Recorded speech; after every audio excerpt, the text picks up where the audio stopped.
अंतर मन में ज्योति जगा लो, होगा दूर अंधेरा।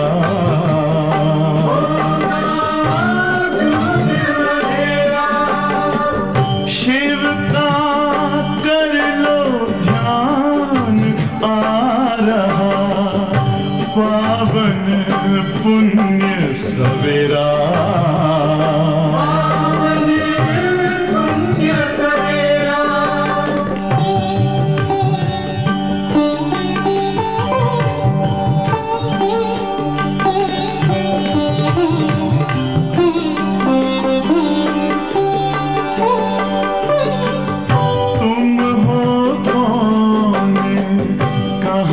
से आए अपने आप को जानो,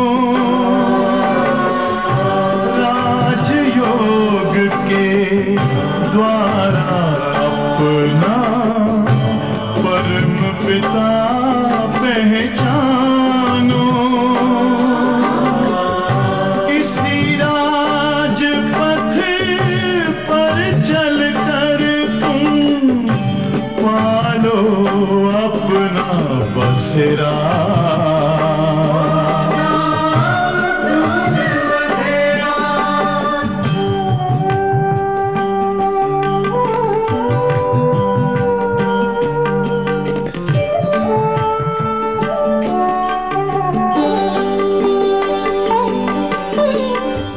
तुम हो आत्मा तन से न्यारे, परमात्मा को प्यारे।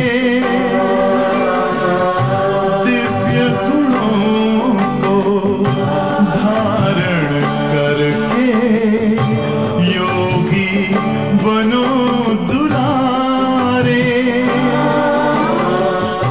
ज्योति बिंदु ही तोड़ेगा ये माया मोह का घेरा।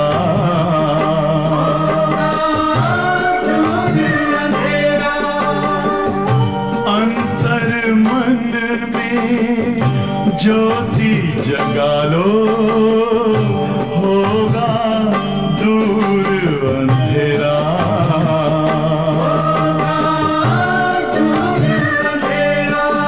ओम शांति, ओम शांति, ओम शांति।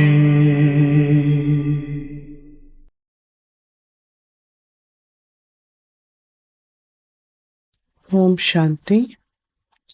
சிவபாபா நினைவிருக்கின்றதா? இன்றைக்கு ரொம்ப ஒரு முக்கியமான நாள். எல்லாருக்குமே தெரியும், மம்மாவினுடைய அவிக்த தினம். சங்கமேகத்தனுடைய நம்முடைய அலௌகிக்க அம்மா யாரு? மம்மா. நல்ல அம்மா இருக்காங்க அப்படின்னா அவங்களுடைய குழந்தைகளும் கூட அது மாதிரி நல்லா இருப்பாங்க. அதில் நாம் இந்த மம்மாவுடைய அவிக்த தினத்தை முன்னிட்டு மம்மாவினுடைய மதுரமான மகா வாக்கியத்தை கேட்க இருக்கிறோம்.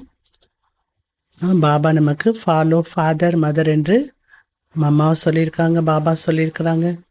ஒவ்வொரு அடியிலையும் நாம் அவர்களை பின்பற்றி செல்லும் பொழுது நாம் கூட சத்தியுகத்தினுடைய அருகாமையில் ஸ்ரீ லக்ஷ்மி நாராயணருக்கு கூடவே நம்ம ராஜ்யம் செய்வதற்கு அதிகாரிகளாக ஆக முடியும். வாங்க முரளி கேட்கலாம். வாணி தேதி 24/6/2024. வாணியினுடைய தலைப்பு पवित्रता रूपी गुण को धारण कर डायरेक्टर की डायरेक्शन पर चलते रहो तो देवताई किंगडम में आ जाएंगे. தூய்மை என்ற குணத்தை தாரணை செய்து டைரக்டருடைய டைரக்ஷன் படி நடந்து கொண்டே இருந்தால் தேவதைகளுடைய ராஜ்யத்தில் வந்துவிடலாம். காலை வகுப்பு ஜெகத்தம்பாவுடைய மதுரமான மகாவாக்கியம். ஓம் சாந்தி. மம்மா இந்த உலக நாடகத்தை பற்றி சொல்லியிருக்கிறாங்க. மம்மாவுடைய வகுப்பு எப்போதுமே கேட்குறதுக்கு சிம்பிளாக இருக்கும் வேர்ட்ஸ் எல்லாமே, ஆனால் அதில் ஞானத்தினுடைய ஆழம் அதிகமாக இருக்கும். அதில் ஞானத்தின் ரகசியமானது பாபா என்ன புரிய வச்சிருக்கிறார் அதையும் நமக்கு மம்மா தெளிவுபடுத்துவாங்க. इस दुनिया को नाटक भी कहते हैं, ड्रामा कहो, नाटक कहो, खेल कहो, बात एक ही है. இந்த உலகத்தை நாடகம் என்று சொல்லப்படுகிறது. உலக நாடகம் சொல்கிறோம். ட்ராமா என்றும் சொல்லலாம், நாடகம் என்றும் சொல்லலாம், விளையாட்டு என்றும் சொல்லலாம். விஷயம் ஒன்றுதான். நாடக जो होता है वो एक ही कहानी होती है. நாடகம் என்று சொல்லும் பொழுது அதில் ஒரு கதை மட்டும்தான் இருக்கும், ஒருத்தரை பற்றிய கதை தான் இருக்கும். उसमें बहुत बॉयप्लेट्स बीच में दिखाते हैं, लेकिन स्टोरी एक ही होती है. அந்த நாடகத்தில் நிறைய இடை சருகளெல்லாம் இருக்கும், ஆனால் அதில் கதை என்பது ஒன்று தான் இருக்கும். இசி தரசி பெஹத் கா வேர்ல்டு ட்ராமா, அதே போல தான் இது உலக ட்ராமா, இது நாடகம் என்று சொல்லப்படுகிறது. இந்த உலக நாடகத்தில் அனைவருமே நடிகர்கள். अभी हम एक्टर्स है, एक्टर्स को नाटक का पूरा पता होना चाहिए. நாம் அனைவருமே நடிகர்கள். நடிகர்களாகி நமக்கு நாடகத்தை பற்றி முழுமையாக அறிந்திருக்க வேண்டும். ஒரு நாடகத்தில் ஒரு நடிகர் நடிக்கிறார் அப்படின்னா அவங்க பாட்டு எப்போ வரும் அப்படிங்கிறது கண்டிப்பாக தெரியும். முன்னால் என்ன பாட்டு இருக்கும், பின்னால் என்ன பாட்டு இருக்கும், அவங்க நடித்ததுக்கு அப்புறம் யார் நடிக்க போகிறா, முன்னால் யார் நடித்தா, எல்லாமே தெரிஞ்சிருக்கும் இல்லையா ஒரு நடிகருக்கு. அது மாதிரி மம்மா சொல்கிறாங்க, நம்ம நடிகராக இருந்தும் கூட இந்த உலக நாடகத்தை அறியவில்லை. கி ஸ்டோரி பரி ஷுரு ஹோத்தா ஹே, இந்த உலக நாடகம் எந்த கதையிலிருந்து ஆரம்பமாகிறது. அமாரைய பாட் கஹாசே ஷுரு ஹுவா, நம்முடைய நடிப்பானது பாகம் கூட எங்கிருந்து ஆரம்பமாகிறது, எங்கே முடிகின்றது. फिर उसमें समय पर समय किस किस एक्टर्स को कैसे कैसे पार्ट होता है. என்னோட பாகம் எங்கிருந்து ஆரம்பித்து எங்கிருந்து முடிகிறது, மேலும் அதிலும் கூட நேரத்தின் அனுசாரமாக நேரப்படி எந்தெந்த நடிகர்கள் எப்பெல்லாம் பார்ட் பிளே பண்ண வருகின்றார்கள் அதுவும் அறிந்திருக்க வேண்டும். और उसका डायरेक्टर क्रिएटर कौन है, மேலும் அந்த நாடகத்தினுடைய டைரக்டர் யாரு, கிரியேட்டர் யாரு. और इस नाटक में हीरो हीरोइन पार्ट किसका है, இந்த உலக நாடகத்தில் கூட ஹீரோ ஹீரோயினுடைய பார்ட் யாருடையது. இந்த அனைத்து விஷயங்களுடைய ஞானம் இருக்க வேண்டும். கலி நாட்டுக்கு என்ன சீக்காம் நீ சொல்லேகா. சும்மா உலகம் என்பது ஒரு நாடகம் அப்படி சொன்னால் ஒன்றும் வேலைக்காகாது. உலக நாடகத்தை பற்றி அறிந்து கொள்ளுங்கள். உலக நாடகத்தில்தான் நீங்கள் அனைவரும் நடிகர்களாக நடித்து கொண்டிருக்கிறீர்கள். உங்களுடைய நடிப்பை பற்றி அறிந்திருக்க வேண்டும். अगर कोई ड्रामा के एक्टर है और हम उनसे पूछे इसकी क्या स्टोरी है, ஒருவேளை நீங்கள் ட்ராமாவுடைய ஒரு ஆக்டர், யாரோ சிலர் ட்ராமாவுடைய நடிகராக இருக்கிறாங்க, அவங்கள்ட்ட நம்ம கேள்வி கேட்கலாம், இந்த ட்ராமாவுடைய கதை என்ன அப்படின்னு கேட்டால் அவங்க சொல்ல தெரியணும் இல்லையா, எங்கேருந்து ஆரம்பிக்குது எங்கேருந்து முடிவு பெறுகிறது. ஒருவேளை அவங்க அந்த கதை என்னன்னு கேட்டு தெரியல அப்படின்னு சொன்னால் அவங்க அந்த நாடகத்தில் நடிக்கிற நடிகர் என்று எப்படி சொல்ல முடியும். कहता मैं एक्टर हूँ, एक्टर को सब आती जानकारी होनी चाहिए ना. நான் நடிகர் சொல்கிறாங்க, நடிகருக்கு முழு விஷயமும் அறிந்திருக்க வேண்டும் அல்லவா. नाटक शुरू है तो उसका अंत भी जरूर होगा. நாடகத்தினுடைய ஆரம்பம் ஒன்று இருக்கும் பொழுது அதற்கு முடிவு என்பதும் கண்டிப்பாக இருக்கும். ऐसे नहीं शुरू हुआ तो चलता ही चलेगा. ஆரம்பித்தது அப்படியே நாடகம் ஓடிட்டே இருக்குமா என்ன, இல்லை, இவ்வளோ டியூரேஷனுக்குள்ளே இந்த நாடகம் முடியணுங்கிறதும் இருக்கும். इस बेहद नाटक का जो रचयिता है वो जानता है, இந்த எல்லையற்ற நாடகத்தினுடைய படைப்பாளர் அவர் அறிந்திருக்கிறார். கிஸ் तरह நாடக की शुरुआत हुई, எப்பொழுது இந்த உலக நாடகமானது ஆரம்பமானது. இதில் முக்கிய ஆக்டர்ஸ் எல்லாம் யார், இதெல்லாமே நமக்கு பாபா தான் சொல்கிறாங்க. அனைவருமே நடிகர்களாக இருந்தாலும் ஹீரோ ஹீரோயின் பார்ட் யாருடையது? இப்படி இந்த உலக நாடகத்தினுடைய அனைத்து விஷயங்களையும் பாபா புரிய வைத்து கொண்டிருக்கிறார். புரிஞ்சிருச்சா உலக நாடகத்தை பற்றி? ये सब नॉलेज जो रोज क्लास में आते हैं और सुनते हैं और समझते हैं, இந்த அனைத்து விதமான ஞானத்தையும் கூட யார் தினமும் வகுப்பிற்கு வருகின்றார்களோ, வகுப்பில் ஞானத்தை கேட்கின்றார்களோ அவர்கள்தான் புரிந்திருக்கிறார்கள். उनको मालूम है इसका पहला डायरेक्टर और क्रिएटर कौन है? டெய்லி முரளி கேட்குறவங்களுக்கு தான் தெரியும் இதில் முதல் டைரக்டர் யார், கிரியேட்டர் யார்? கிரியேட்டர் கேங்கி சுப்ரீம் சோல். படைப்பாளர் என்று யாரை சொல்லப்படுகிறது? சுப்ரீம் சோல், பரம் பிதா பரமாத்மா. லேக்கின் वो भी एक्टर है.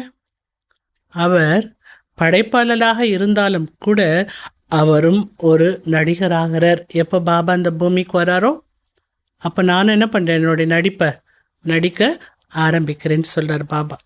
உன்கி ஆக்டிங் கौन सी है? அவரும் நடிக்கிறார் அப்படின்னா அவருடைய நடிப்பு தான் என்ன? அவர் என்ன நடிக்கிறாரு? டைரக்டர் பன்கி, டைரக்டராக இருப்பதற்கான ஒரு நடிப்பை பாபா நடிக்கின்றார். முரளியினுடைய ஆரம்பத்திலே கேட்டோம், டைரக்டர் பாபா அவரோட டைரக்ஷன் படி நடந்து கொண்டே இருந்தால் தெய்வீகமான உலகத்திற்கு வந்து விடலாம், ராஜ்யத்திற்கு வந்து விடலாம். டைரக்ஷன் கொடுக்குறார் பாபா. இந்த உலக நாடகத்தில் எல்லாருமே அவரவருடைய இஷ்டப்படி நடிச்சிட்டு இருந்தாங்க. இப்போ டைரக்டர் வந்து இப்படி தான் நடிக்கணும் அப்படிங்கிற டைரக்ஷனை கொடுக்கும்போது யார் அவரோட டைரக்ஷன் படி நடக்கிறாங்களோ அவருடைய நடிப்பு எல்லாமே லாயக்கானதாக இருக்கிறது. वो एक ही बार आकर एक्टर बनता है. அவர் ஒரு முறை மட்டும்தான் நடிகராக ஆகிறார். अभी डायरेक्टर बनकर के एक्ट कर रहा है. இப்போ டைரக்டராக இருப்பதற்கான நடிப்பை நடித்து கொண்டிருக்கிறார். ஸோ பாபா நமக்கு சொல்கிறது எல்லாமே டைரக்ஷன் தான், ஸ்ரீமத் தான். वो कहते हैं इस नाटक की शुरुआत मैं करता हूँ कैसे. जो प्यूरिफाइड सतयुग दुनिया है जिसको नई दुनिया कहते हैं वो न्यू वर्ल्ड में क्रिएट करता हूँ. அந்த டைரக்டர் பாபா சொல்கிறார், இந்த நாடகத்தினுடைய ஆரம்பம் எப்படிப்பட்டது? சத்தியுக உலகம், தூய்மையான ஆத்மாக்கள் இருக்கக்கூடிய உலகம், அதை புது உலகம் என்று சொல்கிறோம். அந்த புது உலகத்தை நான் படைக்கின்றேன். அந்த புது உலகத்தை நான் படைக்கின்றேன். अभी आप सब जो भी पवित्रता को धारण करके डायरेक्टर की डायरेक्शंस पर चल रहे हो वो सभी एक्टर्स अभी प्यूरिफाइड बन रहे हैं. இப்போ நீங்கள் அனைவருமே தூய்மையினுடைய குணத்தை தாரணை செய்து டைரக்டர் பாபாவுடைய டைரக்ஷன் படி நடந்து கொண்டிருக்கிறீர்கள். நம்ம ஆக்டர்ஸ் எல்லாம் அவரோட டைரக்ஷன் படி நடந்து கொண்டிருப்பதால் கவனிக்க வேண்டிய விஷயம் இதில் நம்ம பியூரிஃபை ஆகிட்டுருக்கிறோம், தூய்மை நிலையை அடைந்து கொண்டிருக்கிறோம். அவரோட டைரக்ஷன் என்ன பண்ணுது? நம்மை தூய்மையாக்குகிறது. फिर इन्हीं एक्टर्स की द्वारा अनेक जन्मों का चक्र चलना है. இப்படிப்பட்ட நடிகர்கள் மூலமாக தான், எப்படிப்பட்ட நடிகர்? பியூரிஃபை ஆகி கொண்டிருக்கக்கூடிய நடிகர்கள் மூலமாக அநேக ஜென்மத்தினுடைய சக்கரமானது செயல்படும். ये बाप ही समझाते हैं. अभी पवित्र हुए मनुष्य दूसरे जन्म में देवता किंगडम में जाएंगे. இவை அனைத்தையும் பாபா தான் புரிய வைக்கிறார். இப்போ பவித்திரமாகி கொண்டிருக்கக்கூடிய மனிதர்கள் அடுத்த ஜென்மத்தில் தேவதைகளுடைய ராஜ்யத்திற்கு சென்று விடுவார்கள். இந்த ஜென்மத்தில் தூய்மை நிலையை அடையக்கூடியவர்கள் அடுத்த ஜென்மத்தில் தெய்வீக நிலையை அடைந்து விடுவார்கள். वो किंगडम 2 युग सूर्यवंशी चंद्रवंशी की रूप में चलती है. அந்த ராஜ்யமானது எந்த ராஜ்யம்? தேவதைகளுடைய ராஜ்யம். 2 யுகம் சூரிய வம்சமாகவும் சந்திர வம்சமாகவும் இயங்கும். फिर सूर्यवंशी चंद्रवंशी एक्टर्स का पार्ट जब पूरा होता तो फिर थोड़ा नीचे गिरते हैं. சூரிய வம்சமும் சந்திர வம்சத்தினுடைய நடிகர்களுடைய பார்ட் எப்போ முடிஞ்சிருது, அப்போது அங்கே இருக்கக்கூடியவர்களுடைய நிலை கொஞ்சம் கீழே இறங்குகிறார்கள். அத்வா வாம மார்க்கமே அத்தே கொஞ்சம் கீழே விழுந்துடுறாங்கன்னு சொல்கிறாரு பாபா. விழுந்துடுறாங்க அப்படின்னு அர்த்தம் அவங்க வாம மார்க்கத்தில் வந்து விடுகிறார்கள், விகாரத்திற்கு விஷமாகி விடுகிறார்கள். ஃபி தூசரி தர்மோகா டோன் ஆத்தா ஹே. அடுத்து மற்ற தர்மத்தினர் வருவதற்கான டோன் என்பது ஆரம்பம் ஆகிறது. इब्राहिम बुद्धू फिर कच्छिन ये सभी धर्म स्थापक नंबरवर आकर के अपना अपना धर्म स्थापन करते हैं. இப்ராஹிம், புத்தர், இயேசு இப்படி அனைத்து தர்ம ஸ்தாபகரும் வரிசை பிரகாரமாக வந்து அவரவருடைய தர்மத்தை ஸ்தாபனை செய்கிறார்கள். तो देखो नाटक की स्टोरी कहाँ से शुरू हुई, कहाँ पूरी होती है. பாருங்கள் குழந்தைகளே, இந்த நாடகத்தினுடைய கதை எங்கிருந்து ஆரம்பமாகிறது. புரிஞ்சிருச்சு இல்லையா? கதையினுடைய ஆரம்பம்னு ஒன்று இருக்குன்னா கதையினுடைய முடிவு என்பது ஒன்று இருக்கும். எங்கிருந்து ஆரம்பமாயிருக்கு? சத்தியுகத்திலிருந்து. எங்கே முடிவடைகிறது அதையும் நாம் தெரிஞ்சிட்ருக்கிறோம். अब ये नाटक पूरा होने पर वो नाटक तो 3 घंटे में पूरा होता है. அந்த நாடகம், உலகத்தில் மனிதனால் உருவாக்கப்பட்ட நாடகம் முடிவடைவதற்கு 3 மணி நேரம் ஆகலாம். இந்த நாடகம் ஆரம்பித்து முடியறதுக்கு 5000 வருடம் ஆகின்றது. பாக்கி உஸ்மி தோடி வருஷம். இந்த உலக ட்ராமா முடிவடைவதற்கு 5000 ஆண்டு ஆகின்றது. அதில் இன்னும் கொஞ்சம் வருடங்கள் தான் இருக்கின்றது. கொஞ்சம் வருஷத்தில் என்ன ஆகும்? உலக ட்ராமா முடிந்துவிடும். 5000 ஆண்டு முடிந்துவிடும். பஸ் அபி உஸ்கி தயாரி है. अभी नाटक पूरा होकर के फिर रिपीट होगा. 5000 ஆண்டு இந்த நாடகம் முடிவு பெற்ற பிறகு அடுத்து என்ன நடக்கும்? புதுசாக ஒரு ட்ராமா வருமா என்ன? இல்லை, அதே ட்ராமா रिपीट ஆகும். इसी को ज्ञान कहा जाता है. अभी देखो बाप आकर के नया भारत नई दुनिया बना रहे हैं. இப்பொழுது பாருங்கள் குழந்தைகளே, பாபா வந்து புது பாரதத்தை, புது உலகத்தை உருவாக்கி கொண்டிருக்கிறார். பாரத் ஜப் நயா தா तो इतनी बड़ी दुनिया नहीं थी. பாரதம் எப்பொழுது புது பாரதமாக இருந்ததோ அப்பொழுது இவ்வளோ பெரிய உலகமானது இல்லை. आज पुराना भारत है तो दुनिया भी पुरानी है. இப்போ இருப்பதோ பழைய பாரதம், உலகமும் பழசுதான். बाप आकर के भारत जो अविनाशी खंड है, प्राचीन अपना देश है. பாபா வருகின்றார். எங்கே வருகின்றார்? அழிவற்ற கண்டமாகிய பாரத தேசத்துக்கு வருகிறார். இது பழம் பெருமையான தேசமாகும். अभी देश कहते हैं क्योंकि दूसरे देशों में ये भी एक टुकड़ा हो गया है. முதல்ல இந்த பாரதத்தை உலகம் சொல்லப்பட்டது சத்தியுகத்தில். இப்போ தேசம் என்று சொல்லப்படுகிறது. ஏன் அப்படின்னா மற்ற தேசங்களோடு நிறைய தேசங்கள் பிளவுபட்டுடுச்சு இல்லையா, கண்டங்கள் பிரிக்கப்பட்டிருக்கு இல்லையா. மற்ற தேசங்களோட இந்த பாரதமானது ஒரு துண்டு பகுதியாக ஆகிவிட்டது. परंतु वास्तव में सारी वर्ल्ड, सारी पृथ्वी पर एक भारत का राज्य था. உண்மையிலேயே பார்க்க போனால் இந்த முழு உலகமும் முழு இயற்கையும் ஒரு பாரதத்தில்தான் ராஜ்யம் செய்தது. முழு உலகமும் என்னவாக இருந்தது? ஒரு பாரதமாகத்தான் இருந்தது. ஜிஸ்கோ கஹா ஜாத்தா பிராச்சீன பாரத். அந்த பாரதத்துக்கு பேர் என்னவா? பழம் பெருமையான பாரதம். உஸ் समय भारत गाया हुआ है चोनी की चिड़िया. அந்த நேரம் இருந்த பாரதத்துக்கு புகழ் பாடப்பட்டிருக்கிறது. என்ன புகழ் பாடப்பட்டிருக்கிறது? பாரதம் பொற்குருவியாக இருந்தது. सारी पृथ्वी पर केवल भारत का ही कंट्रोल था. முழு இயற்கையும் பாரதம் தான் என்ன பண்ணிட்டு இருந்தது? ஆட்சி செய்து கொண்டிருந்தது. ஒரு ராஜ்யம் இருந்தது, ஒரு தர்மம் இருந்தது. உஸ் டைம் பூரா சுக்குதா. அந்த காலம் முழுமையான சுகமுடையதாக இருந்தது. அபி கஹா ஹே. இப்போ சுகமானது எங்கே இருக்கிறது? சுகத்தையும் அமைதியும் தேட வேண்டியதாக இருக்கு. பகவான்கிட்ட போய் என்ன கேட்குறாங்க? சுகத்தை கொடு, சுகத்தை கொடு, சாந்தி கொடுன்னு கேட்குறாங்க.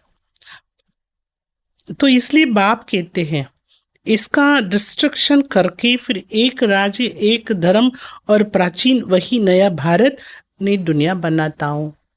பாபா சொல்கிறார், இப்பேற்பட்ட பழமை, அதாவது ரொம்ப பழசாயிடுச்சு பாரதம், இந்த பாரதத்தை அழித்து விட்டு, இந்த உலகத்தை அழித்து விட்டு மீண்டும் இந்த உலகத்தில் ஒரு ராஜ்யத்தையும் ஒரு தர்மத்தையும் பழமையான அந்த புது பாரதத்தையும் நான் உருவாக்குகிறேன். பழம்பெருமையான புது பாரதத்தை, புது உலகத்தை உருவாக்குகிறேன். समझा? புரிஞ்சுதா? उस दुनिया में कोई दुखी नहीं, कोई रोग नहीं, कभी कोई अकाले मृत्यु नहीं. அப்படிப்பட்ட புது உலகத்தை நான் ஸ்தாபனை பண்ணுறேன்னு சொல்கிறாங்க பாபா. அந்த உலகத்தில் யாருமே துக்கமானவர்கள் கிடையாது, யாருமே நோயாளிகளும் கிடையாது, அங்கே அகால மரணமும் ஏற்படாது. तो ऐसी लाइफ पाने के लिए पुरुषार्थ करो.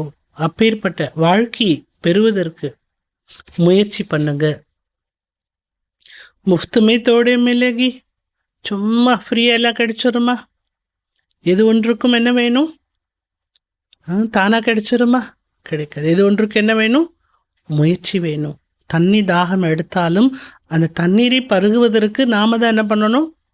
முயற்சி பண்ணணும். டம்ளரில் தண்ணீரை ஊற்றி நாம் தான் தண்ணீரை எடுத்து பருகணும். தானாக தண்ணி வாய்க்கு வந்துடுமா? வராது. அதே போல தான் அந்த மாதிரி உலகத்துக்குள்ள போய் நீங்கள் ஜென்மம் எடுக்கணும் அப்படின்னா அதற்கு நீங்கள் என்ன பண்ணுங்க? முயற்சி பண்ணுங்க. குச்சு தூ மெஹனத் கர்னி படேகி. ஏதோ கொஞ்சமாவது முயற்சி பண்ணணும் இல்லையா? பீஜ் போயெங்கே தூ பாயங்கே. விதை விதைத்தால் தானே அதற்கான பலனை நீங்கள் பெற முடியும். விதையை விதைக்காமல் எனக்கு நெல் வேணும், அரிசி வேணும் அப்படி சொன்னால் கிடைக்குமா? போயெங்கே நேத்து பாயங்கே கேசே. விதை விதைக்கவில்லை என்றால் எப்படி நீங்கள் அறுவடை செய்ய முடியும்? ஏதோ கரும் க்ஷேத்திர ஹே. நாம் இருப்பது கர்ம க்ஷேத்திரம், கர்ம பூமி. இச்சேத்திரமோ கர்மோசி போனா ஹே. இந்த கர்ம பூமியில் நாம் கர்மக்ஷேத்திரத்தில் கர்மா என்ற விதைகளை விதைக்க வேண்டும். நாம் செய்யக்கூடிய ஒவ்வொரு செயல்களும் எப்பேற்பட்டது? விதைக்கு சமான். எதை விதைக்கின்றோமோ அதை அறுவடை செய்கின்றோம். வினை விதைத்தவன் வினை அறுப்பான், தினை விதைத்தவன் தினை அறுப்பான். அப்போது மாமா என்ன சொல்கிறாங்க? இதுக்கு முன்னால் என்னென்னவோ கர்மாலாம் செஞ்சுருப்பீங்க, எப்படி எப்படியோ விதைகளெல்லாம் இந்த பூமியில் விதைச்சிருப்பீங்க, அதற்கான பலனை அடைஞ்சிட்ருக்குறீங்க. ஆனால் இப்போ சங்கமயத்துக்கு வந்த பிறகு எப்படிப்பட்ட விதையை விதைக்கணும் அப்படிங்கிறது நம்ம பாபா நமக்கு புரிய வச்சுட்டாரு. அதனால் நல்ல கர்மா என்ற விதையை விதைக்க வேண்டும். சிரேஷ்ட கர்மா, புண்ணிய கர்மா, நல்ல கர்மா என்ற விதைகளை நாம் விதைக்க வேண்டும். जो कर्म हम बोते हैं वो फल पाते हैं.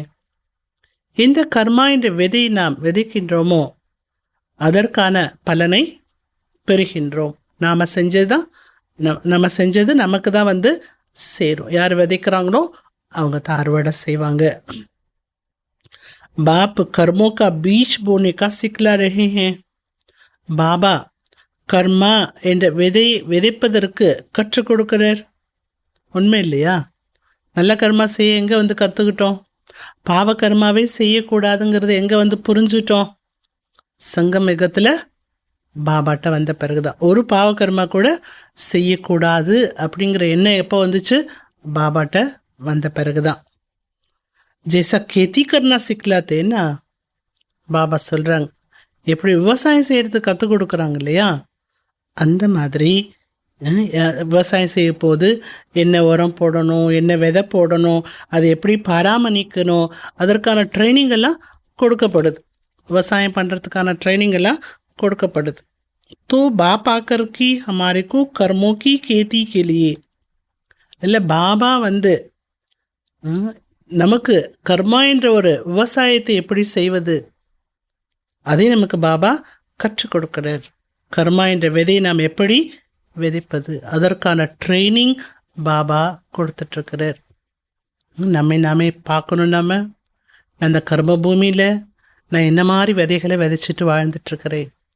நல்ல கர்மாங்கிற விதையை விதைக்கிறேன்னா, கெட்ட கர்மாங்கிற விதையை விதைக்கிறேன்னா, நான் போடுற விதை என்ன, எப்படிப்பட்ட விதை விதைச்சிட்ருக்கிறேன் நாம் தெரிஞ்சுக்கணும். कि अपनी कर्मों को ऊंच बनाओ. பாபா என்ன சொல்றார்?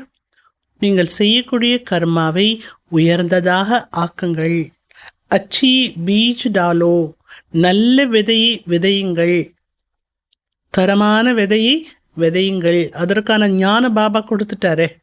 தரமான விதையை விதைக்கிறதுக்கு நமக்கு பாபா ஞானம் கொடுத்துட்டார். அதுக்கு மேலே அவரோட நினைவு நாம் செய்யும் போதும் நல்ல கர்மா செய்வதற்கான எண்ணமானது எப்போதுமே இருந்துட்டுருக்கும். நல்ல விதை விதையுங்கள், பலன் நல்லதாக கிடைக்கும். जब कर्म अच्छा होगा तो फिर जो बोएंगे उसका फल अच्छा मिलेगा. நீங்கள் நல்ல செயலை செய்கிறப்போ, நல்ல விதையை விதைக்கிறப்போ அதனுடைய பலனும் நல்லதாக இருக்கும். பலன் மட்டும் நல்லதாக இருக்கணும், விதை மட்டும் நல்லா விதைக்க மாட்டேன் அப்படின்னா அது முடியாது.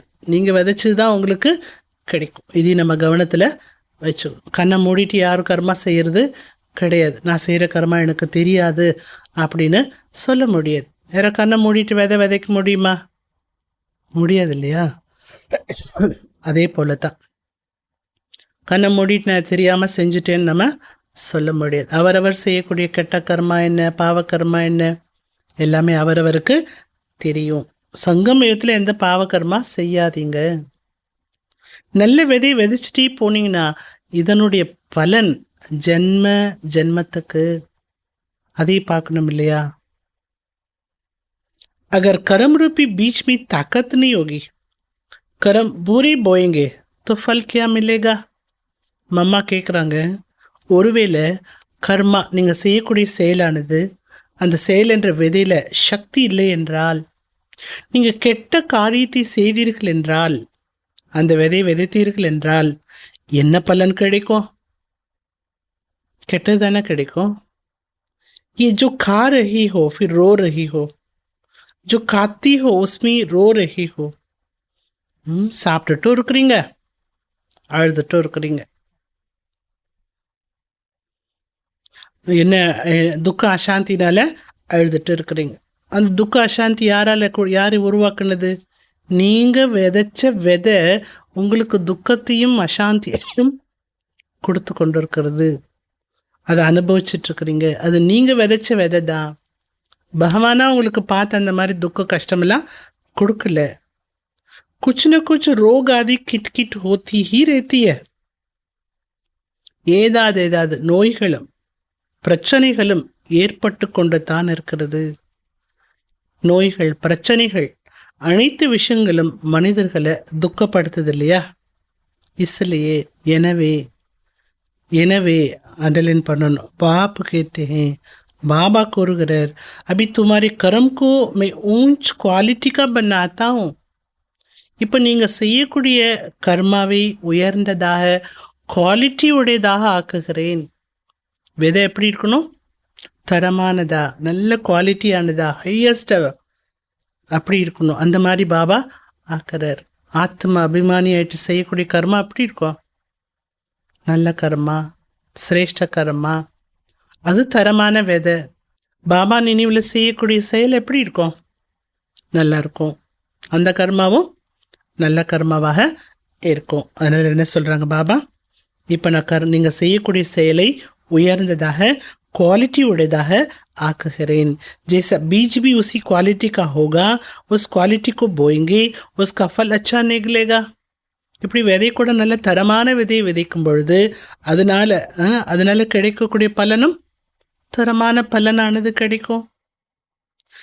ஒருவேளை விதை நல்ல குவாலிட்டியாக இல்லை என்றால் குவாலிட்டியான பலன் கிடைக்காது. அதனால கிடைக்கக்கூடிய பழமாக இருக்கலாம், காயாக இருக்கலாம். எப்படி விதை விதைக்கிறோமோ அப்படி தானே. இல்லை, கர்மா என்ற விதை குவாலிட்டி உடையதாக இருக்க வேண்டும். तो अभी बाप हमारी कर्म रूपी बीज को अच्छी क्वालिटी वाला बनाते हैं. மீண்டும் மம்மா நமக்கு சொல்கிறாங்க, பாபா இப்போது கர்மா என்ற விதையை நல்ல குவாலிட்டி உடையதாக ஆக்குகிறார். பாபாக்கு தேங்க்ஸ் பண்ணணும் இல்லையா? பாபா ஞானம் கொடுக்கலன்னா கர்மாவை நல்ல கர்மாவா செய்ய கற்றிருப்போமா, தெரிஞ்சிருப்போமா? இல்லை இல்லையா? तो श्रेष्ठ क्वालिटी का बीज अगर बोएंगे तो श्रेष्ठ फल मिलेगा. சிரேஷ்டமான குவாலிட்டி உடைய விதை விதைத்தீர்கள் என்றால் श्रेष्ठ பலனானது கிடைக்கும். अपनी कर्मों का जो बीज है वो अच्छा बनाओ, फिर अच्छा बोना सीखो. கர்மாங்கிற விதையை நல்லா ஆக்குங்க ஃபஸ்ட்டு. அடுத்தவங்களோட செய்கிற மாதிரி கர்மாவை பார்த்து பார்த்து அதை ஃபாலோ பண்ணுது. அவங்களும் கெட்டது செஞ்சாங்க, நானும் கெட்டது செஞ்சேன், செய்யாதீங்க. ஏன்னா இப்போ செய்யக்கூடிய கர்மா ஜென்ம ஜென்மத்துக்கு நமக்கு பலனை தரக்கூடியது. நல்ல விதையை விதைப்பதற்கு கற்றுக்கொள்ளுங்கள். இந்த அனைத்து விஷயங்களையும் புரிந்து கொண்டு உங்களுக்காக புருஷார்த்தம் பண்ணுங்க. இவ்வளோ நேரம் கர்மா எப்படி செய்யணும் அதுக்கு இவ்வளோ நேரம் விளக்க கொடுத்துருக்குறாங்க மம்மா. அச்சா, அபி 2 மினிட் சைலன்ஸ். நல்லது, இப்பொழுது 2 நிமிடம் சைலன்ஸாக இருப்போம். சைலன்ஸ் ஆயிட்டீங்களா? அசாந்த ஸ்வரூப ஆத்மா. साइलेंस का मतलब I am soul. First silence पीछे टाकी में आते हैं. சைலன்ஸ் அப்படின்னாலே அதனுடைய அர்த்தம் என்ன? நான் ஒரு ஆத்மா. ஆத்மா நினச்சிட்டாலே என்ன ஆயிடுவீங்க? சைலன்ஸ் ஆகிடுவீங்க. சாந்த ஸ்வரூப ஆத்மா. ஃபஸ்ட்டு சைலன்ஸ், அப்புறமா தான் शब्दத்தில் வரணும். अब बाप कहते हैं फिर चलो साइलेंस वर्ल्ड. तो साइलेंस शांति अपना स्वधर्म है. ஃபஸ்ட்டு அமைதியாக உட்காருங்க. அடுத்து என்ன சொல்றார் பாபா? அமைதியான உலகத்துக்கு போங்க. சைலன்ஸ் வேர்ல்டில் என்ன இருக்கு? சைலன்ஸ். சாந்தி என்பது நம்முடைய சுய தர்மமாகும். உங்கள் சுய தர்மத்தில் நிலைத்திருங்கள். டெய்லி இது ப்ராக்டிஸ் பண்ணணும். उस साइलेंस में चलने के लिए कहते हैं इस देखा और दे सहित देखी संबंधों की अभी अटैचमेंट छोड़ो. அந்த அமைதியான உலகம் செல்வதற்கு பாபா என்ன சொல்கிறாங்க? தேகம், தேகத்தினுடைய அனைத்து சம்பந்தத்தின் மீது இருக்கக்கூடிய அட்டாச்மெண்ட் இருக்கு இல்லையா, பற்று இருக்கு இல்லையா, அந்த அட்டாச்மெண்ட்டை விட்டுடுங்க. उससे डिटैच हो जाओ. தேக சம்பந்தம், தேகத்திலிருந்து டிட்டாச்மெண்ட் ஆகிடுங்க, விடுபட்டவர் ஆகிடுங்க. सन ऑफ सुप्रीम सोल, अब मुझ बाप को याद करो, मेरे दामे आ जाएंगे. ஆத்மாக்களுடைய தந்தை பரமாத்மா சொல்கிறார், சுப்ரீம் சோல் சொல்கிறார், என்ன நினைவு செய்யுங்க, என்னுடைய தாமத்திற்கு இருப்பிடத்திற்கு வந்து விடலாம். तो अभी चलने का ध्यान रखो. இப்போ போகிறதுக்கான கவனத்தை ஏற்படுத்திக்கணும். நீங்கள் अभी आने का ख्याल नहीं करो, போகிறதுக்கு முயற்சி பண்ணுங்க. அந்தமதி சோகதி, போகணும். நம்ம போகிற கதி, கடைசி கதி எது கதி? நம்ம ஆத்மா இந்த சரீரத்தை விட்டு போகும்போது அந்தமதி பாபா நினைவில் ஷரீரத்தை விடணும். சோகதி, நல்ல கதியை பெறக்கூடிய அளவுக்கு நாம் ஷரீரத்தை விடணும். அபி கோய்மே பி அட்டாச்மெண்ட்டு நஹி, எதுலையுமே பற்றில்லாத ஒரு மனோநிலையை, ஸ்திதியை கொண்டு வந்துடுங்க. எதுலையுமே பற்று கிடையாது. அபி ஷரீருக்கு பி அட்டாச்மெண்ட்டு சோடோ.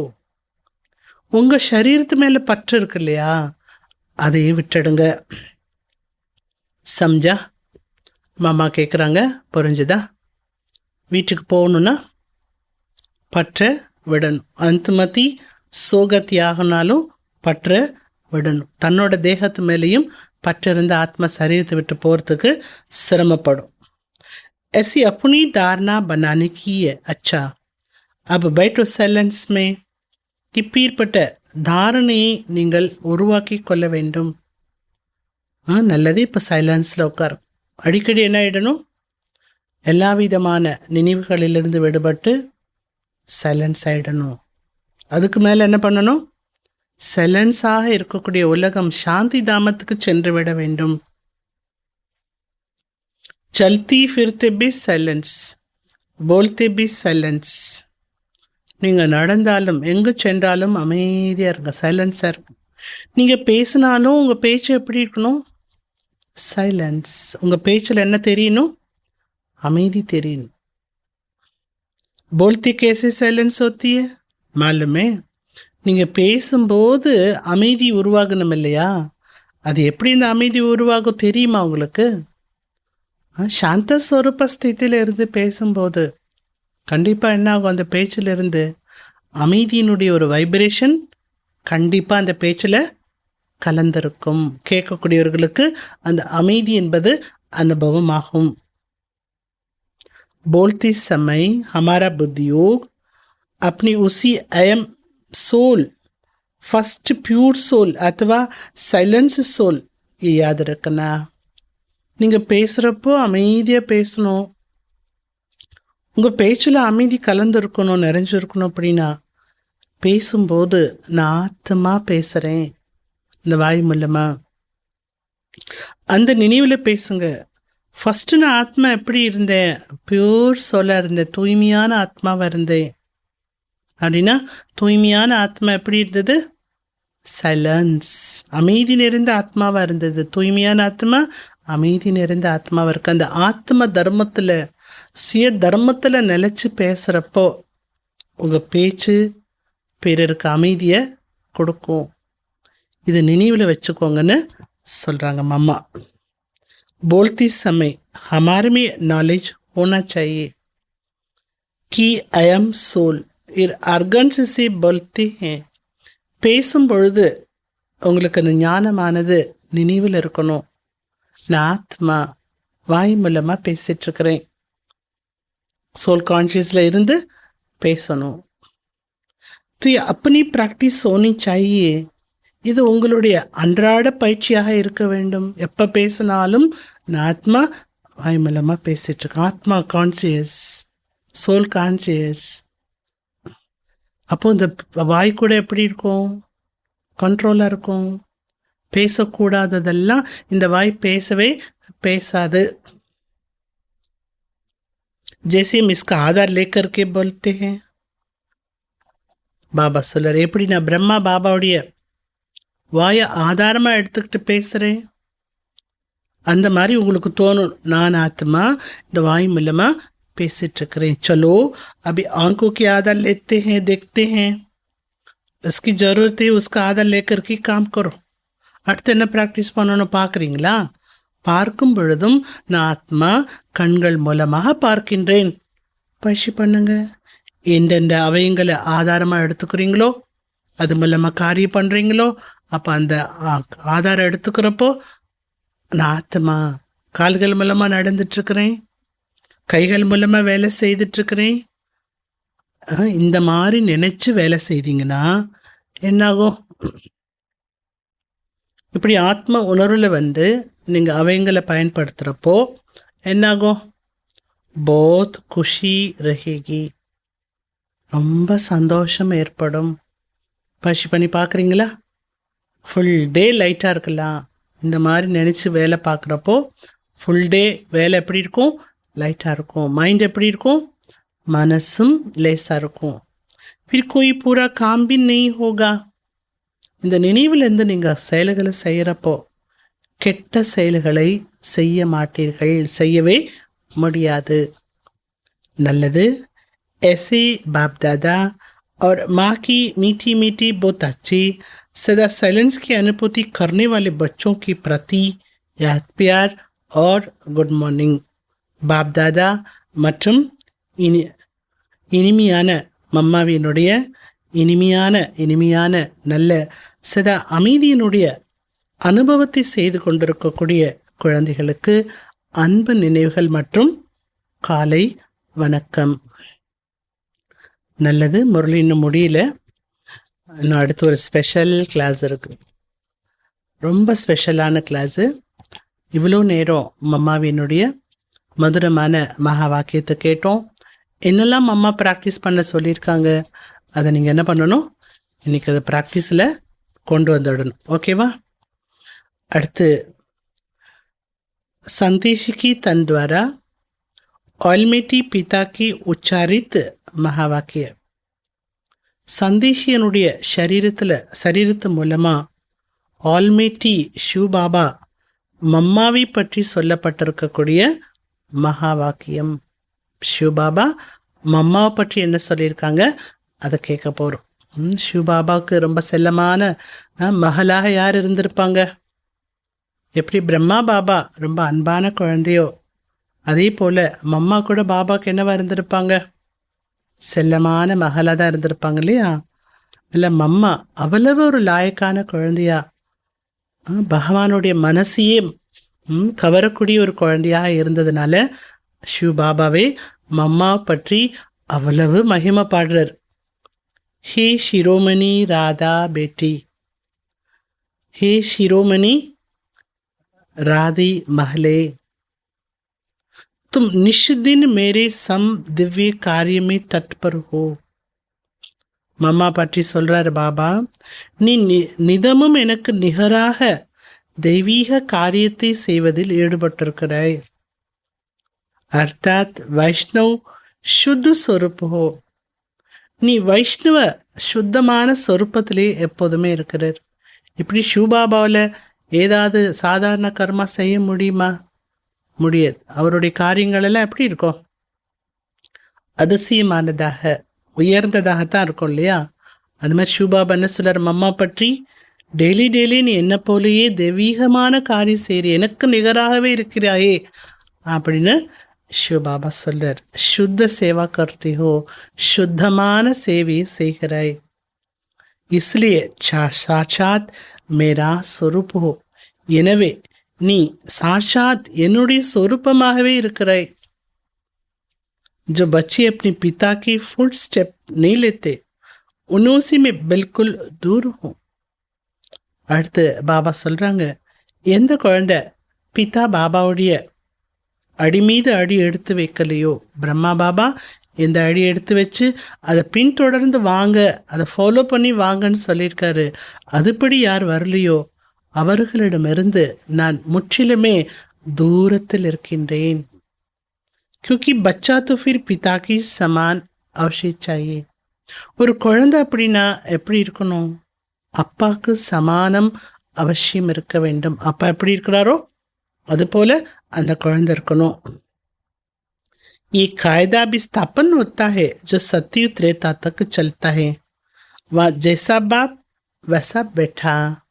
பாபா சொல்றாங்க, இந்த ஒரு சட்டமானது இப்போ உருவாகின்றது.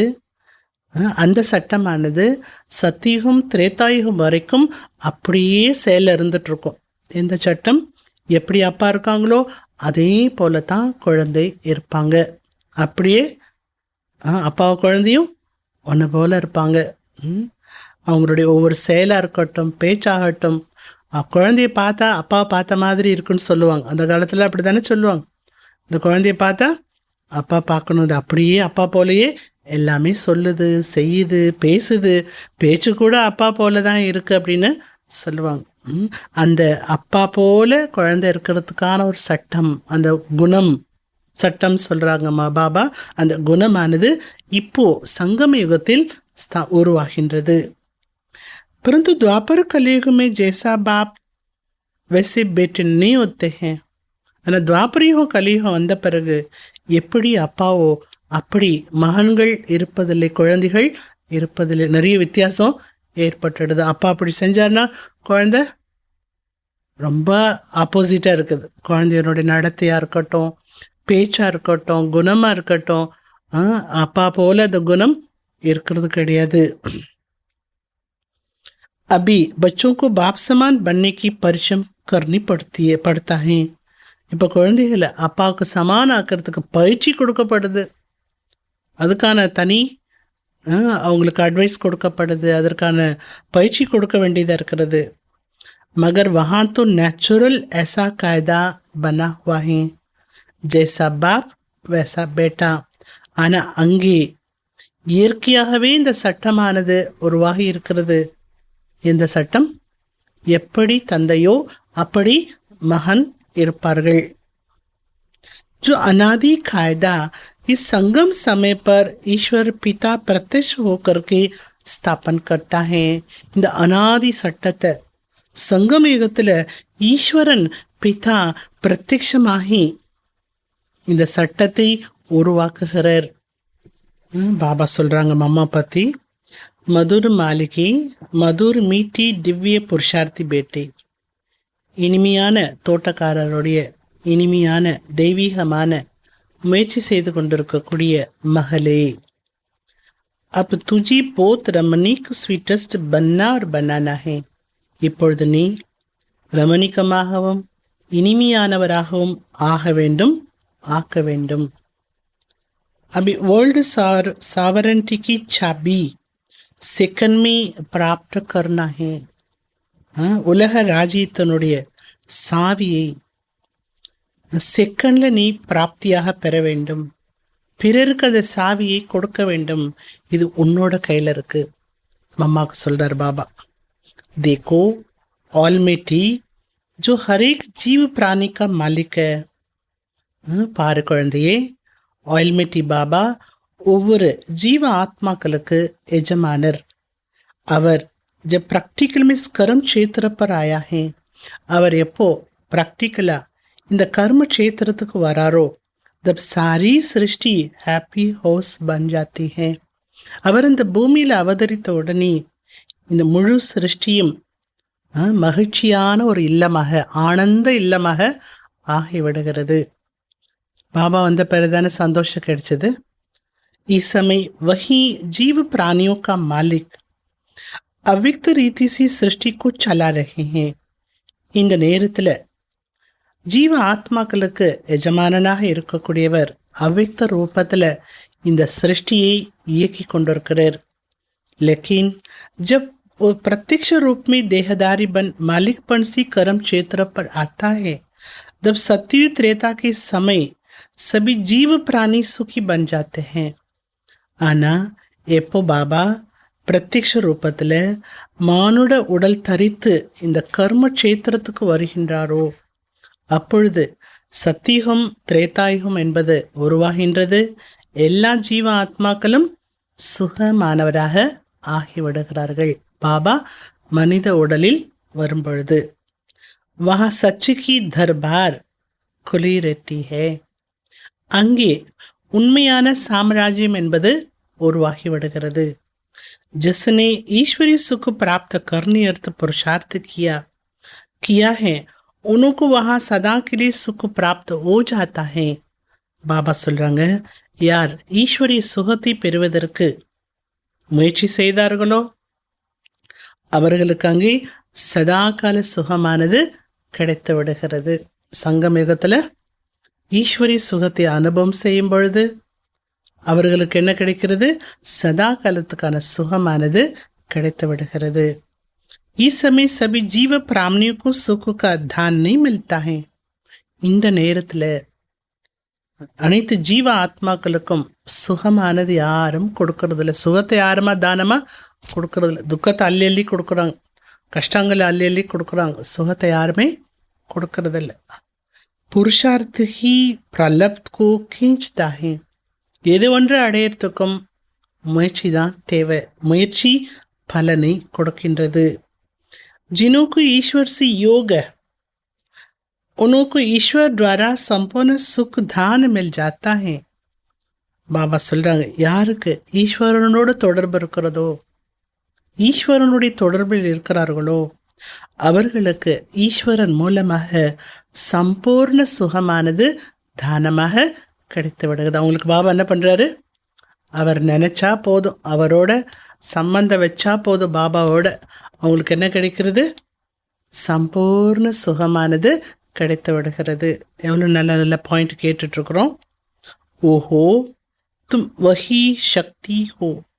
ஆஹா, மம்மா பத்தி சன்னு சொல்லிட்டு இருக்கார் பாபா. ஆஹா, நீ அதே சக்தி ஆவாய். जो अपनी ईश्वरीय ताकत का रंग दिखलाया. நீ தன் ஈஸ்வரனுடைய சக்தியை தன்னுடைய கலராக ஆக்கிவிட்டாய். इस असुरी दुनिया का विनाश कर दैवी दुनिया की स्थापना कर रही हो. ஈஸ்வரிய சக்தியினுடைய கலர் அவ்வளோ இருக்குதா மம்மாட்ட. பாபாட்டேருந்து அடைஞ்ச சக்தியை பற்றி சொல்றார். அவ்வளவுக்கு இருக்கிறது. அசுர உலகத்தை அழிச்சு தெய்வீக உலகத்தை நீ ஸ்தாபனை பண்ணிட்டு இருக்கிற. அசுரனை அழிக்கிற சக்தி யார்கிட்ட இருக்கிறது? மம்மாட்ட இருக்கு. அசுரனை அழிக்கிறதா பக்தியில யாரை காட்டியிருக்கிறாங்க? துர்கை அம்மனை தான் காட்டியிருக்கிறான். அசுரனை 8 கைகள் மூலமா, 8 கைகளில் இருக்கக்கூடிய அஸ்திர சஸ்திரங்கள் மூலமா அசுரனை என்ன பண்றாங்க? துர்கை வதம் செய்வதாக நம்ம பக்தியில பார்க்குறோம். அதனுடைய அர்த்தம் என்ன?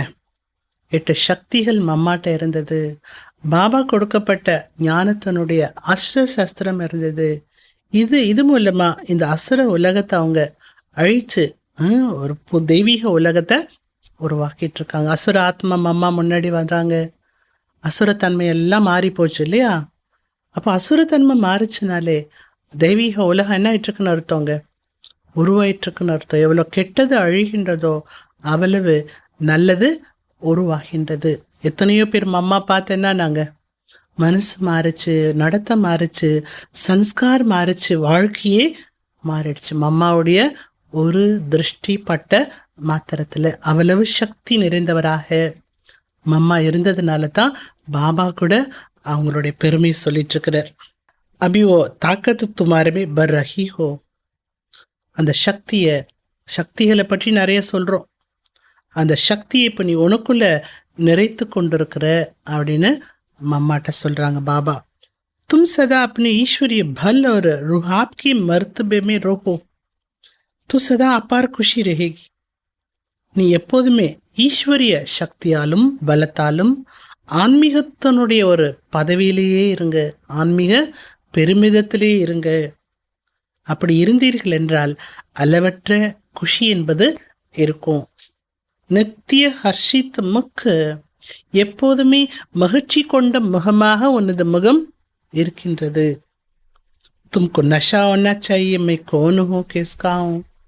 மம்மாட்ட என்ன சொல்றார் பாபா? நான் யாருடையவன், நான் யாருடையவன் என்ற நஷா உனக்கு எப்போதுமே இருக்க வேண்டும். அமரா கித்னா சௌபாகிய ஹே. என்னுடைய பாக்கியம் எப்படிப்பட்ட சௌபாகியம். கித்னா படா பத் ஹே, எவ்வளோ பெரிய பதவி எனக்கு கிடைத்திருக்கிறது.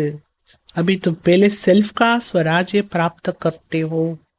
முதலில் நீங்க சுயத்தினுடைய ராஜ்யத்தை அடைகின்றீர்கள், சுயராஜ்யத்தை அடைகிறீர்கள். फिर सत्य में युवराज बनेंगे.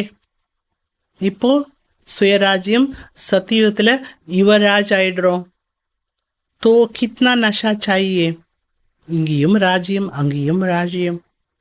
எவ்வளவு நஷா இருக்கணும். இஸ் अपनी भाग्य को देख खुशी में रहो. நீங்கள் இந்த பாக்கியத்தை நினைத்து சந்தோஷத்தில் இருங்க. अपनी लक को देखो. தன்னுடைய அதிர்ஷ்டத்தை பாருங்க. उसमें कितनी லாட்ரி मिलती है. அதிர்ஷ்டத்திலையும் எத்தனை லாட்ரி கிடைச்சிருக்கு. ஓஹோ, कितना श्रेष्ठ तेरा लक. जिस लक से वैकुंठ की लॉटरी मिल जाती है. ஆஹா, உன்னுடைய அதிர்ஷ்டம் எவ்வளோ பெரிய அதிர்ஷ்டம். நீ அடைஞ்ச இந்த அதிர்ஷ்டம் வைகுண்டத்தினுடைய லாட்ரியும் உனக்கு கொடுக்கறது. இந்த லாட்ரி கிடைச்சா அந்த லாட்ரி கிடைச்சிரும் இல்லையா? இந்த ஒரு லாட்ரி அந்த லாட்ரியை கொடுக்கறது. சம்ஜா, புரிந்ததா? லக்கியஸ்ட் தேவி ஃபூல் பச்சி, அதிர்ஷ்டம் நிறைந்த தெய்வீக குலத்தினுடைய மலரே, குழந்தையே, புரிந்ததா அப்படின்னு அம்மா பார்த்து பாபா கேட்குறான். என்ன சொல்லிட்டார் பாபா? என்ன போலே இருக்கேன்ட்டார். சிவபாபா சொல்றாரு. யாரை பார்த்து? மம்மா என்ன போலே, சாட்சாத் என்ன போலே இருக்கிறியே, எனக்கு நிகராகவே இருக்கிறியே அப்படின்னு சொல்லியிருக்கார் பாபா. அப்போ மம்மா பாருங்க எப்படி சிவபாபாவை நேசித்திருப்பாங்க, எப்படி சிவபாபா மனசுல இடம் பிடிச்சிருப்பாங்க, சிவபாபா சொன்ன ஞானத்தை எப்படி வாழ்க்கையில் அப்படியே கடைபிடிச்சிருப்பாங்க. இவ்வளோ பாபா சொல்றாருன்னா இன்னும் நிறைய சொல்றாரு. வாங்க கேட்கலாம், ரொம்ப நல்லா இருக்கும். அடுத்தடுத்து इस सुहावने संगम समय पर स्वयं निराकार परमात्मा ने साकार में आकर ईश्वरीय फैक्ट्री खोली है. இந்த அழகான சங்கம் யுகத்தில் சுயம் நிராகாரமான பரமாத்மா சாக்காரத்தில் வந்து ஈஸ்வரிய தொழிற்சாலையை திறந்திருக்கிறார். जहाँ से कोई भी मनुष्य अपना विनाशी कक बंदे अविनाशी ज्ञान रतन ले सकता है. இந்த தொழிற்சாலைக்கு வரக்கூடிய எந்த ஒரு மனிதரும் தன்னிடம் இருக்கக்கூடிய அழியக்கூடிய பொருளை கொடுத்துட்டு அழிவற்ற ஞான ரத்தனத்தை எடுத்துக்கொள்ள முடியும். இந்த தொழிற்சாலையினுடைய விசேஷதா ये अविनाशी ज्ञान रत्नों की खरीदारी अति सूक्ष्म है. இங்கே அழிவற்ற ஞான ரத்தனங்களை பெறக்கூடிய இந்த தொழிலானது மிகவும் சூட்சமமானது. जिसको बुद्धि से गरीड करना, புத்தி மூலமாக நீங்கள் பெற்றுக்கொள்ள வேண்டும். விலை கொடுத்து ஒரு பொருளை வாங்குறது போல இங்கே பாபாவுடைய வீட்டுக்கு நீங்கள் வரீங்கன்னா, அந்த ஈஸ்வரிய தொழிற்சாலைக்கு வரீங்கன்னா, இங்கே என்ன இருக்குது? பாபா கிளாஸில் என்ன கொடுக்குறாரு? அநேக ஞான ரத்தினங்களை கொடுக்குறார். அதை வாழ்க்கையை ஒரு உயர்ந்த வாழ்க்கை ஆக்கி கொள்வதற்கு அந்த ரத்தினங்களை புத்தியில் நீங்கள் வாங்கி கொள்ள வேண்டும். பொருளை வாங்குற மாதிரி புத்தியில் அதை நிறைத்து கொள்ள வேண்டும். இங்கே ஸ்தூலமான பொருள் என்பது கொடுக்கப்படலை. जो इन नयनों से देखने में आए मगर अति महीन गुप्त छिपी हुई होने के कारण इनको कोई भी लूट नहीं सकता. இது கண்ணால் பார்க்கவும் முடியாது. பாபா கொடுக்கறதெல்லாம் ரத்தினங்கள் தான், வாழ்க்கைக்கு தேவையான ரத்தினங்கள் தான். வாழ்க்கைக்கு உன்னதமான வாழ்க்கை வாழ்வதற்கு பாபா கொடுக்கக்கூடிய ரத்தினங்கள். ஆனால் அதை கண்ணால் பார்க்க முடியாது. இது ரொம்பவும் ஆழமாக குப்தமாக மறைந்திருக்கக்கூடிய ரத்தினங்கள். இது யாரும் கொள்ளையடிக்கவும் முடியாது. பாபா அவங்களுக்கு கொடுத்த ஞான ரத்தினத்தை யாரும் கொள்ளையடிக்கவும் முடியாது. ऐसे सर्वोत्तम ज्ञान खजाना प्राप्त करने से இது சர்வ உத்தமமான ஞானம். இந்த ஞான பொக்கிஷத்தை நீங்கள் அடையும் போது அண்டர்லைன் பண்ணிக்கோங்க, சர்வ உத்தமமான ஞான கஜானா. இந்த பொக்கிஷத்தை நீங்கள் அடையும் போது அதி நிர்சங்கல்ப் சுக்தாயக் அவஸ்தா रहती है. ரொம்பவும் நிர்சங்கல்பமான மனநிலை, சுகம் நிறைந்த நிலை என்பது உருவாகின்றது இல்லையா? ஞானம் தான் என்ன பண்ணிடுச்சு? சங்கல்பத்தெல்லாம் நிர்சங்கல்பமாக்கிடுச்சு. நிர்சங்கல்பம்னா என்ன? தேவையில்லாத எண்ணமெல்லாம் வருதில்லை. தேவையான எண்ணம் மட்டும்தான் மனசில் வருதுன்னா அதுவும் என்ன? ஒரு நிர்சங்கல்பம் தான். எண்ணங்களே வராத நிலை என்பது இருக்க முடியாது. தேவையான எண்ணம் மட்டும்தான் வருது, வீணான எண்ணம்லாம் எனக்கு வருதில்லை. ஸோ அந்த மாதிரி ஒரு நிலை எது மூலமாக கிடைச்சிது? ஞானம் என்ற கஜானா. சுகம். மனசு எப்படி இருக்கு? சங்கல்பம் குறைய ஆரம்பிச்சிருச்சு. நல்ல எண்ணங்களே வரும்பொழுது ஆட்டோமேட்டிக்காக மனசு எப்படி இருக்கும்? சுகமாக இருக்கும் இல்லையா? जब तक कोई ने ये अविनाश ज्ञान रतन खरीद नहीं किया तब तक निश्चिंत बेफिक्र निसंकल्प रह नहीं सकता.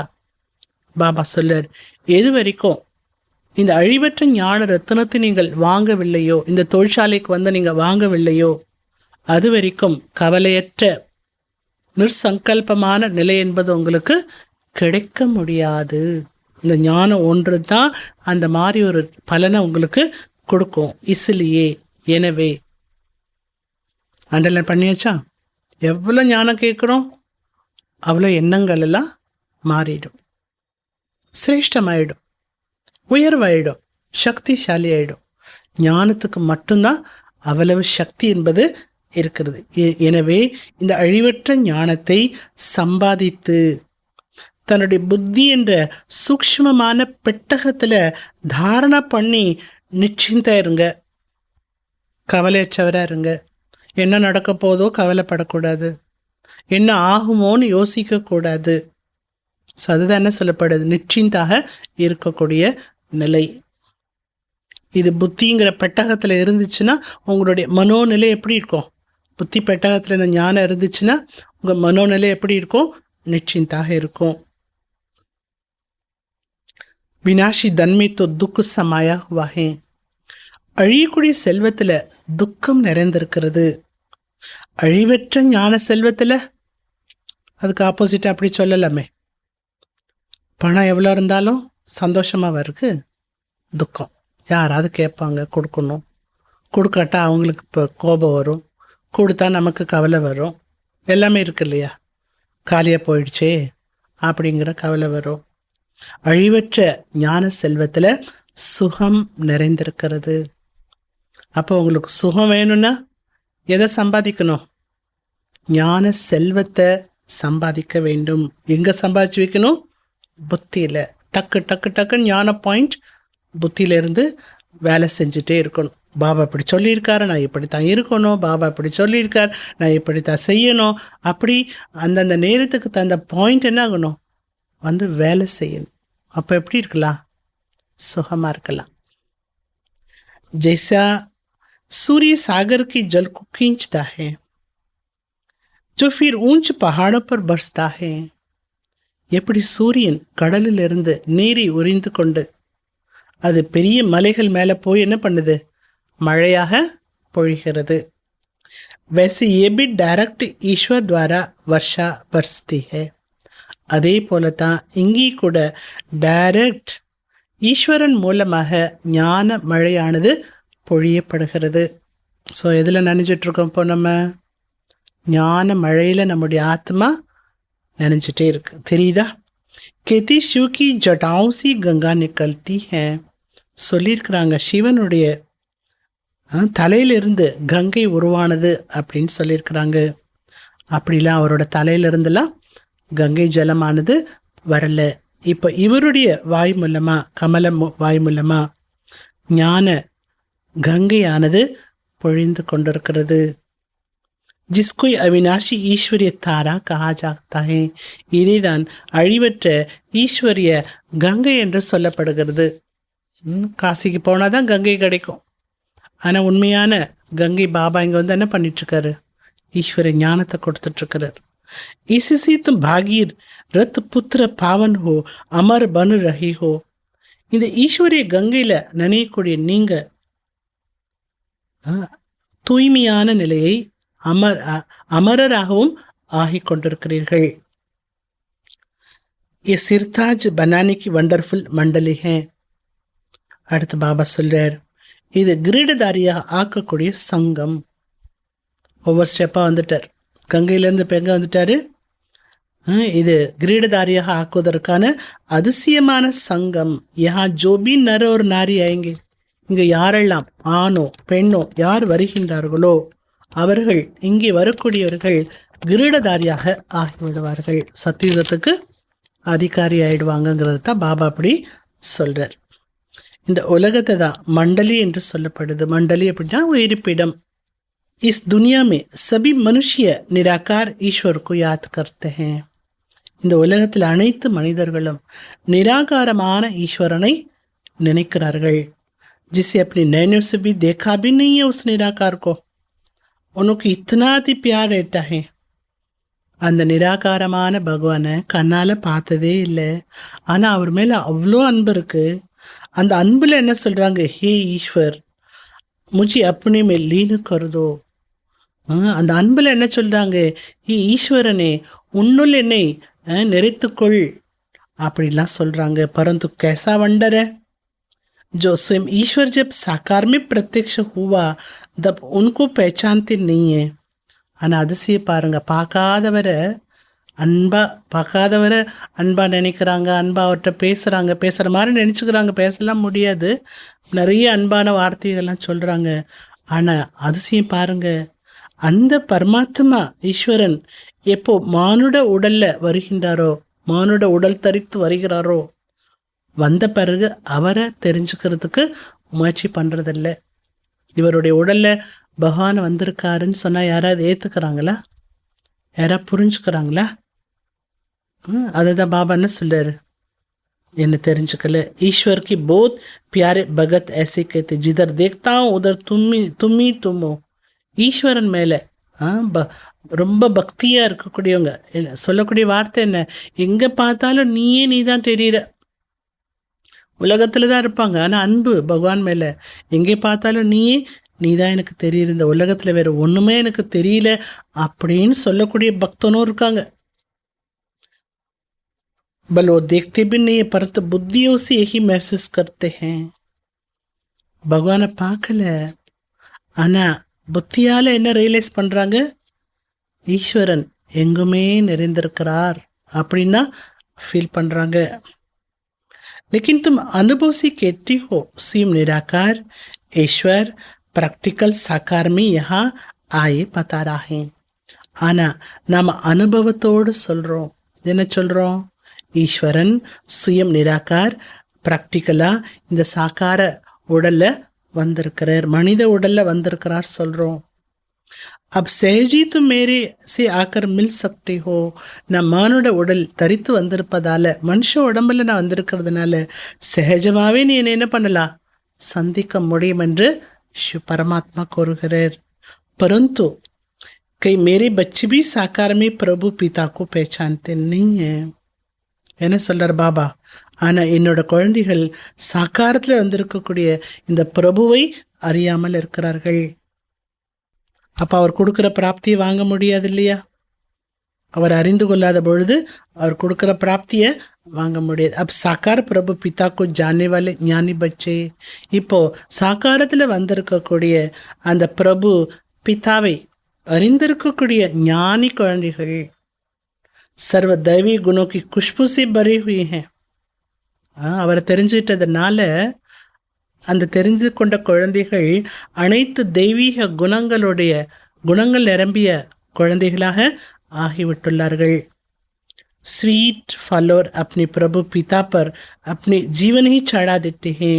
அந்த அன்பான தந்தைக்கு தன்னுடைய வாழ்க்கையை அர்ப்பணித்து விடுகிறார்கள்.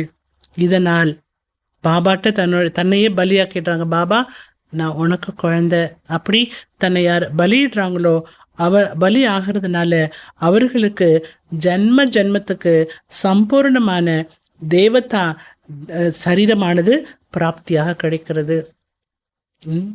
அவர்களுக்கு ஜென்மத்துக்கு சம்பூர்ணமான தெய்வீகமான அழகான தெய்வ உடல் ஆனது கிடைக்கிறது. அடுத்த பாயிண்ட், செல்ஃப் को जानने से ही तुम्हें राइट रॉन्ग सत्य असत्य परख आ गई है. அடுத்து பாபான்னு சொல்லாரு, செல்ஃப் தெரிஞ்சிட்டதுனால தான், தன்னை யாரு தெரிஞ்சிட்டதுனால தான் சரி எது தவறு எது சத்தியம் எது அசத்தியம் எது என்பது கண்டுபிடிக்கப்பட்டு விட்டது. इस ईश्वरी ज्ञान से ट्रूथ जबान रहती है जिससे किसी का संगदोष चढ़ नहीं सकता है.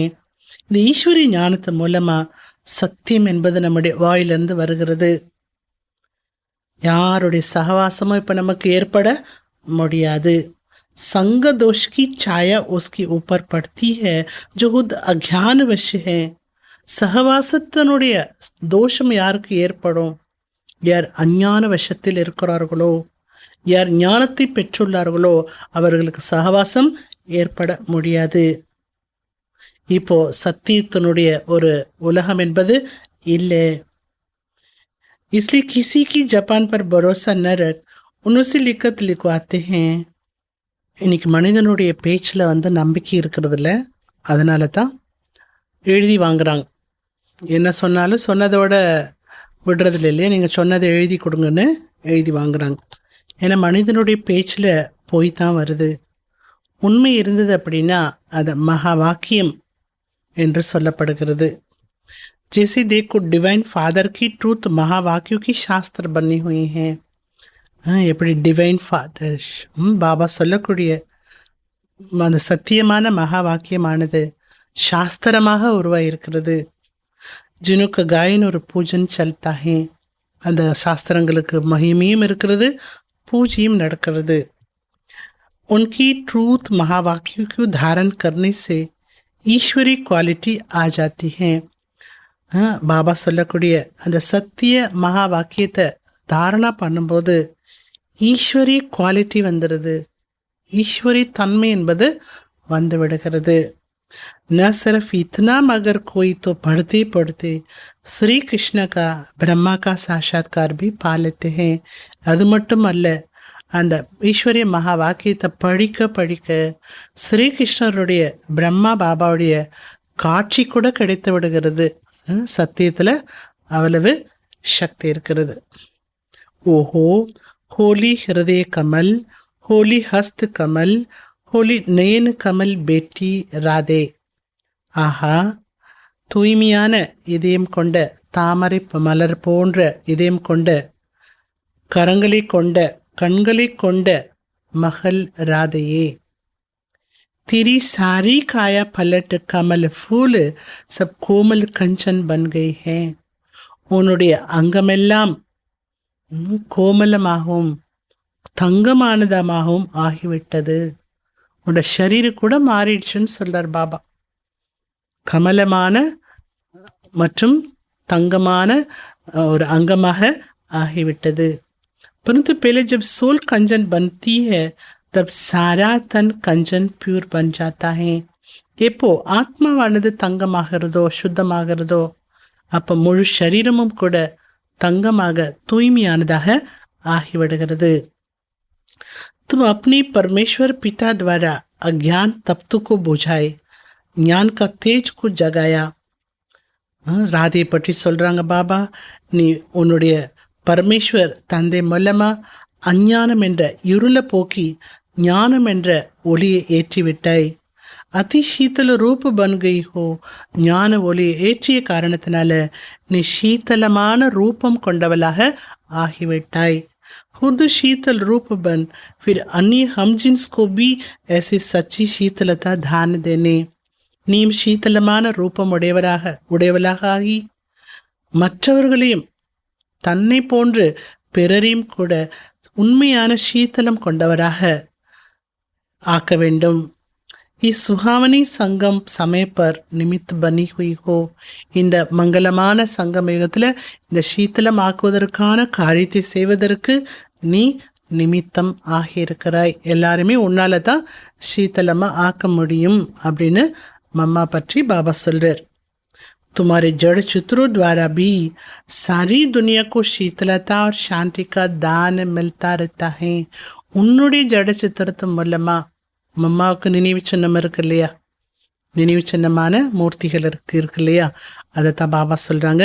சித்திரத்து மூலமா முழு உலகத்துக்கும் சீத்தலத்தன்மையும் சாந்தியும் தானமாக கிடைத்து கொண்டே இருக்கிறது. அவங்க சித்திரத்தை பார்க்குறப்போ வணங்குறப்போ நினைக்கிறப்போ அதெல்லாம் கிடைக்கிறது. तुम सारी सृष्टि को सैल्वेशन में लाए, अंत में अपना दिव्य तेज दिखाया. न्यू वैकुंठ गोल्डन गुलशन में जाकर विश्राम करेगी. இப்போ நீ முழு உலகத்துக்கும் நல்ல ஒரு சொல்யூஷனை கொடுத்துட்டு சமாதானத்தை ஏற்படுத்திட்டு கடைசியில் உன்னுடைய திவ்யமான தெய்வீகமான ஒளியை காண்பித்து புது வைகுண்டமான அந்த தங்க யுகத்தில் போய் நின்று ஓய்வு எடுப்பாய் அப்படின்னு பாபா ரொம்ப அழகாக சொல்லியிருக்கிறாங்க. நல்லது. वरदानम. बाबा शब्द की चाबी से सर्व गजाने प्राप्त करने वाली भाग्यवान आत्मा भव. பாபா என்ற வார்த்தையினுடைய சாவி மூலமா அனைத்து பொக்கிஷத்தையும் பெறக்கூடிய பாக்யவான் ஆத்மா ஆகுங்கள். चाहे और कुछ भी ज्ञान के विस्तार को जान नहीं सकते, वह सुना नहीं सकते, लेकिन एक शब्द बाबा दिल से माना और दिल से और को सुनाया तो विशेष आत्मा बन गए. பாபா சொல்றாங்க, நீங்க ஞானத்தோட விஸ்தாரத்தெல்லாம் அறிந்து கொள்ள முடியல, ஞானம் உங்களால சொல்லவும் முடியல, ஆனா ஒரு வார்த்தை பாபா அப்படின்னு மனதார ஏற்றுக்கொண்டுள்ளீர்கள். எனக்கு பாபா ரொம்ப பிடிக்கும், எனக்கு பாபா தான் உலகம், என்னோட மனசெல்லாம் பாபாட்ட தான் இருக்கு. அப்போ மனசு பாபா ஏற்றுட்ருக்கிறது அப்படின்னாலே உள்ளத்தால பிறருக்கு பாபா பற்றி சொல்றீங்க மனசார. அப்போ நீங்க யார் தெரியுமா? விசேஷ ஆத்மாவாக ஆகிவிட்டீர்கள் என்று அர்த்தம். दुनिया की आगे महान आत्मा की स्वरूप में गायन योग्य बन गए. உலக ஆத்மாக்களுக்கு முன்னால நீங்க மகான் ஆத்மா என்ற சொரூபத்தில் மகிமைக்குரிய யோகியமான ஆத்மாவாக ஆகிவிட்டீர்கள் என்று அர்த்தமாகும். ஏனென்றால் एक बाबा शब्द सर्व गजानों की व भाग्य की चाबी है. என ஒரு பாபாங்கிற வார்த்தை தான் எல்லா பொக்கிஷங்களை பெறுவதற்கான சாவியாகும், பாக்கியத்தை பெறுவதற்கான சாவியாகும். चाबी लगाने की विधि है दिल से जानना और मानना. இந்த சாவியை பயன்படுத்துவதற்கான முறை எதுவென்றாலே சாவி போட்டு திறக்க தெரியணும் இல்லையா? அதற்கான முறை எதுவென்றாலே மனதார பாபாவை அறிந்திருக்க வேண்டும், மனசார புரிந்திருக்க வேண்டும், அவரை ஏற்றுக்கொண்டிருக்க வேண்டும். அப்போதான் அந்த சாவி வேலை செய்யும்.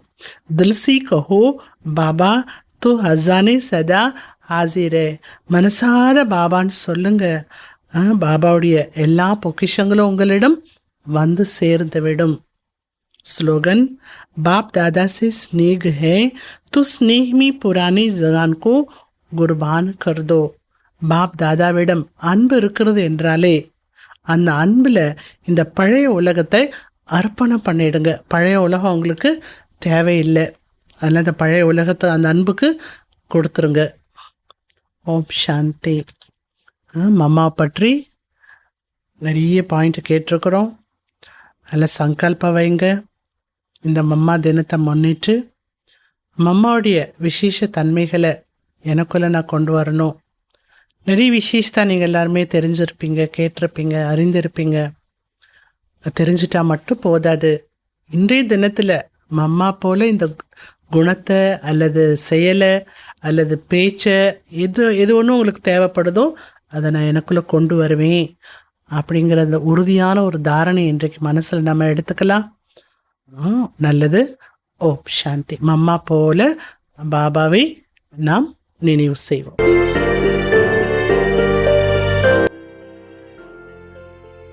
புத்தி சரியாக இருந்தால் எதை பற்றியும் கவலை இருக்காது.